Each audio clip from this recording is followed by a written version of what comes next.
Monsieur Fauziel, vous avez invité sur votre plateau l'humoriste musulman Jamel Debbouze. Bravo, de mieux en mieux.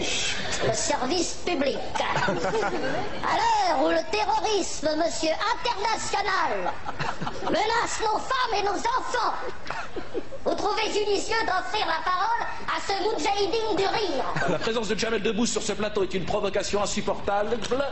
Un acte antisémite auquel il vous faudra répondre, monsieur Fogiel. C'est un peu une improvisation, peut-être, non ? Attendez. Alors, c'est vrai que même Jamel, il ne sait plus s'il doit rire ou ne plus rire. Marc-Olivier Fogiel, il voit tout de suite qu'il y a un gros malaise. Ça a été un des plus gros malaises à la télé. Et Eric ? Bah là, on est à la limite de plein de trucs. Ouais. Après, ce que dit Jimmy, ça dépend de ce que raconte Dieudonné sur scène. Ben voilà. Si c'est des sketchs... Moi, il y a des sketchs de Dieudonné, je regarde, ça me fait hurler de rire. Après, quand il est dans son délire antisémite, ça me fait pas rire. Mais on n'est plus dans l'humour. Ouais, il est dans un délire antisémite. Moi, il me semble que là, la limite, elle n'est pas très difficile à trancher. Voilà. Là, le sketch, plus personne ne sait ce que raconte Dieudonné. Oui, Karim. Non, je suis pas d'accord avec ça parce que tout à l'heure, j'ai parlé d'un humour obsessionnel. Ouais. Moi, à la limite, Dieudonné, il s'arrête à ce qu'il a fait là. Franchement, je vais dire qu'un autre va faire le musulman, l'autre, il va faire... Encore une fois, je dis, ne prenons pas les choses au premier degré, prenons un peu de hauteur. Mais le problème, c'est que Dieudonné, il a choisi une cible.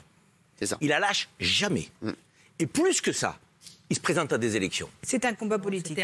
Il se présente à des élections Là, il est passé et de il l'autre prend côté. le contenu de ses sketchs pour le mettre dans des tracts électoraux. Là, c'est problématique. Là, il y a un problème. Ouais.